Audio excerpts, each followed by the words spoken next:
తొలిపలుకు channel కి స్వాగతం. నేను జ్యోతి. నేటి ముఖ్యాంశాలు చూద్దాం. అమరావతికి మరో కీలక రహదారి సీడ్ యాక్సెస్ రోడ్ E3ను ప్రారంభించిన సీఎం చంద్రబాబు. బీసీ మహిళలకు ఆటోమేటిక్ కుట్టు మిషన్లు. సచివాలయంలో పథకాన్ని ప్రారంభించిన ప్రభుత్వం. అమరావతి రాష్ట్రానికి సరైన సెంటర్. భవిష్యత్తును దృష్టిలో పెట్టుకునే ల్యాండ్ పూలింగ్ తెచ్చాం. ప్రపంచ ఏనుగుల దినోత్సవ వేడుకల్లో పాల్గొన్న పవన్. నార్థన్ సీ రూట్ పై భారత్ ఆసక్తి. సహకారానికి సిద్ధమన్న రష్యా అధ్యక్షుడు పుతిన్. ఇషా సింగ్ కు ప్రపంచ నెంబర్ 1 ర్యాంక్. 25 మీటర్ల పిస్టల్లో అగ్రస్థానంలో హైదరాబాద్ షూటర్. గర్భిణులపై అమెరికా కఠిన చర్యలు. 600 మంది వీసాలు రద్దు చేసిన అమెరికా. ఈసీపై ప్రకాష్ రాజ్ సంచలన ఆరోపణలు. నా ఓటు తొలగించారని ఆధారాలున్నాయన్న నటుడు. ఇథనాల్ పై అపోహాలు వద్దు. రైతుల ప్రయోజనాల కోసం ప్రోత్సహిద్దాం. కొండా విశ్వేశ్వర్ రెడ్డి.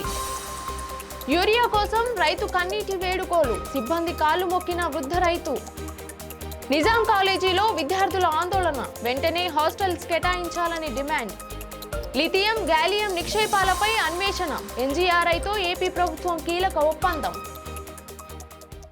రాజధాని అమరావతికి మరో కీలక రహదారి అందుబాటులోకి వచ్చేది. అమరావతిని కలిపే ప్రధాన రహదారి సీడ్ యాక్సెస్ రోడ్ E3ను ముఖ్యమంత్రి చంద్రబాబు నాయుడు ప్రారంభించారు. అలాగే సీడ్ యాక్సెస్ రోడ్ ను అనుసంధానించే స్టీల్ బ్రిడ్జ్ల నిర్మాణానికి కూడా శ్రీకారం చుట్టారు. ఈ సందర్భంగా ఉండవల్లి వద్ద స్టీల్ బ్రిడ్జ్ల ప్రారంభానికి సూచికగా శిలాఫలకాన్ని సీఎం చంద్రబాబు నాయుడు ఆవిష్కరించారు. రాజధాని అమరావతి అభివృద్ధిలో ఈ రహదారి బ్రిడ్జ్లు కీలకంగా మారనున్నాయి. డాక్టర్ బిఆర్ అంబేద్కర్ సచివాలయంలో తెలంగాణలోని బీసీ మహిళలకు ఆటోమేటిక్ కుట్టు మిషన్లు పంపిణీ పథకం ప్రారంభమైంది. సచివాలయంలోని G29లో ఈ కార్యక్రమాన్ని ప్రారంభించారు. బీసీ మహిళలకు ఆర్థికంగా అండగా నిలవడంతో పాటు స్వయం ఉపాధి అవకాశాలు కల్పించడమే ఈ పథకం లక్ష్యంగా ప్రభుత్వం చెబుతోంది. ఆటోమేటిక్ కుట్టు మిషన్లతో మహిళలు ఇంటి వద్దే పని చేసుకుని ఆదాయం పొందే అవకాశం ఉంటుంది. మహిళలను ఆర్థికంగా బలోపేతం చేసేందుకు ఈ పథకం ఉపయోగపడుతుందని అధికారులు తెలిపారు. హైదరాబాద్ కోసం ఆనాడు అమెరికా వెళ్లిన తాను ఈసారి అమరావతి కోసం సింగపూర్ వెళ్లానని సీఎం చంద్రబాబు నాయుడు చెప్పుకొచ్చారు. ఇటు చూసినా అటు చూసినా రాష్ట్రానికి సరైన సెంటర్ అమరావతేనని పేర్కొన్నారు. విజయవాడలోనో గుంటూరులోనో 50 ఎకరాల్లో సెక్రటేరియట్ కట్టేయొచ్చని, కానీ భవిష్యత్తును దృష్టిలో పెట్టుకుని ల్యాండ్ పూలింగ్ కాన్సెప్ట్ తీసుకొచ్చానని చంద్రబాబు తెలిపారు. అమరావతిని కేవలం రాజధానిగా కాకుండా భవిష్యత్తు తరాలకు ఉపయోగపడేలా అభివృద్ధి చేయాలన్నదే తమ లక్ష్యమని చెప్పుకొచ్చారు. ప్రపంచ ఏనుగుల దినోత్సవ జాతీయ వేడుకల్లో పాల్గొనేందుకు AP deputy CM Pawan Kalyan Visakhapatnam చేరుకున్నారు. విమానాశ్రయంలోని ఎమ్మెల్యేలు, నాయకులు, అధికారులు ఆయనకు ఘన స్వాగతం పలికారు. భుజానికి శస్త్రచికిత్స జరిగినప్పటికీ వచ్చిన వారందరికీ అభివాదం చేస్తూ ముందుకు సాగారు. అనంతరం కేంద్ర సహాయ మంత్రి కీర్తివర్ధన్ సింగ్ తో కలిసి ఏనుగుల దినోత్సవ వేడుకల్లో పాల్గొన్నారు.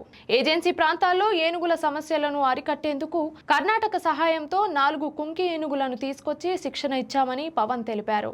వీటి వల్ల అటవీ సరిహద్దుల్లో మానవ మరణాలు 70% తగ్గాయని చెప్పుకొచ్చారు. 2026 మార్చిలో ప్రారంభించిన హనుమాన్ ప్రాజెక్టులో 93 స్పందన వాహనాలు, 7 వన్యప్రాణి అంబులెన్స్లు ఏర్పాటు చేశామని, ఇప్పటి వరకు 200కు పైగా వన్యప్రాణులను రక్షించామని చెప్పుకొచ్చారు. ఆర్కిటిక్ ప్రాంతంలోని నార్థన్ సీ రూట్ పై భారత్ ఆసక్తి పెరుగుతోందని రష్యా అధ్యక్షుడు పుతిన్ తెలిపారు. రష్యా ఉత్తర తీరాన్ని ఆనుకుని ఉండే ఈ సముద్ర మార్గం పసిఫిక్, అట్లాంటిక్ మహాసముద్రాలను కలుపుతోంది. సుయాజ్ కాలువ మార్గంతో పోలిస్తే ఈ రూట్ ద్వారా ప్రయాణ సమయం తగ్గే అవకాశం ఉంది. దీంతో వాణిజ్యం, ఇంధనం, సరుకు రవాణాకు ప్రయోజనం కలగనుంది. అంతర్జాతీయ సముద్ర చట్టాలకు లోబడి భారత్, చైనాతో కలిసి పనిచేసేందుకు రష్యా సిద్ధంగా ఉందని పుతిన్ తెలిపారు. హైదరాబాద్ కు చెందిన షూటర్ ఇషా సింగ్ ప్రపంచ నెంబర్ 1 ర్యాంక్ సాధించారు. 25 మీటర్ల పిస్టల్ విభాగంలో తాజా ర్యాంకింగ్స్ లో 6384 పాయింట్లతో ఇషా సింగ్ తొలి స్థానానికి చేరుకున్నారు. దీంతో విభాగంలో ప్రపంచ అగ్రశ్రేణి షూటర్ గా నిలిచారు. అంతేకాకుండా 10 మీటర్ల ఎయిర్ పిస్టల్ విభాగంలోనూ ఇషా సింగ్ 2వ ర్యాంక్ సాధించారు. 2 విభాగాల్లోనూ టాప్ ర్యాంకుల్లో నిలిచి హైదరాబాద్ పేరు ప్రపంచ స్థాయిలో నిలబెట్టారు. బర్త్ టూరిజంపై అమెరికా కఠిన చర్యలు తీసుకుంటోంది. ఒక్క జూలై నెలలోనే 9వ నెల గర్భంతో అమెరికాకు వచ్చిన సుమారు 600 మంది మహిళల వీసాలను రద్దు చేసినట్లు సమాచారం. అమెరికాలో బిడ్డను ప్రసవించి ఆ బిడ్డకు అక్కడి పౌరసత్వం పొందాలనే ఉద్దేశంతో వచ్చే వారిపై అధికారులు నిఘా పెంచారు. వీసా నిబంధనలను ఉల్లంఘించినట్లు గుర్తించిన వారి వీసాలను రద్దు చేస్తున్నట్లు తెలుస్తోంది. బర్త్ టూరిజాన్ని అడ్డుకునే దిశగా అమెరికా ఈ చర్యలు చేపడుతోంది. తన ఓటు తొలగించలేదని ఈసీ అధికారులు చేసిన ప్రకటనపై నటుడు ప్రకాష్ రాజ్ స్పందించారు. ఈసీ అధికారులు పచ్చి అబద్ధాలు చెబుతున్నారని ఆరోపించారు. తన ఓటు తొలగించారని వీడియో చేసిన తర్వాత అధికారులు తనకు ఫోన్ చేసి పొరపాటు జరిగిందని చెప్పారని తెలిపారు. ఆ కాల్ రికార్డింగ్స్ కూడా తన దగ్గర ఉన్నాయని చెప్పుకొచ్చారు. సోషల్ మీడియా నుంచి వీడియో తీసేయాలని అధికారులు కోరారని, ఆ తర్వాత వెబ్సైట్ లో షిఫ్టెడ్ అని మార్చి తాను అబద్ధం చెప్పినట్లు చిత్రీకరించారని ఆరోపించారు. త్వరలో అన్ని ఆధారాలతో ప్రెస్ మీట్ పెడతానని ప్రకాష్ రాజ్ తెలిపారు. ఇథనాల్ పై ఇన్ని అపోహాలు, పుకార్లు ఎందుకని కొండా విశ్వేశ్వర్ రెడ్డి ప్రశ్నించారు. పెట్రోల్ కాలుష్యానికి కారణమైతే ఇథనాల్ పర్యావరణానికి మేలు చేస్తోందని పేర్కొన్నారు. విదేశాల నుంచి పెట్రోల్ దిగుమతి చేసుకోవడం కంటే మన రైతుల కష్టంతో మన దేశంలోనే తయారయ్యే ఇథనాల్ ను ప్రోత్సహించాలని చెప్పుకొచ్చారు. ఇథనాల్ వాడకంతో పర్యావరణాన్ని కాపాడటంతో పాటు రైతులకు, దేశ ఆర్థిక వ్యవస్థకు ప్రయోజనం కలుగుతుందని చెప్పుకొచ్చారు. మెదక్ జిల్లా రంగంపేటలో యూరియా కోసం ఓ వృద్ధ రైతు పడిన కష్టం అందరినీ కలిచివేసింది. ఒక్క యూరియా బస్తా ఇవ్వాలంటూ సొసైటీ సిబ్బంది కాళ్లు మొక్కుతూ వేడుకున్నాడు.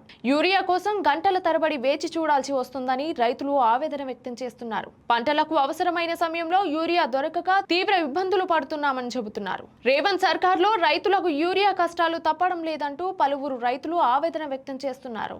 హైదరాబాద్ లోని నిజాం కాలేజీలో విద్యార్థులు నిరసనకు దిగారు. విద్యా సంవత్సరం ప్రారంభమై ఇన్ని రోజులు గడుస్తున్నా ఇప్పటి వరకు హాస్టల్స్ కేటాయించలేదని విద్యార్థులు ఆవేదన వ్యక్తం చేశారు. వసతి సౌకర్యం లేక తీవ్ర ఇబ్బందులు పడుతున్నామని తెలిపారు. బయట ఉండేందుకు ఖర్చులు భరించలేక కష్టాలు ఎదురవుతున్నాయని చెప్పుకొచ్చారు. విద్యార్థుల సమస్యలను వెంటనే పరిష్కరించి హాస్టల్స్ కేటాయించాలని డిమాండ్ చేశారు.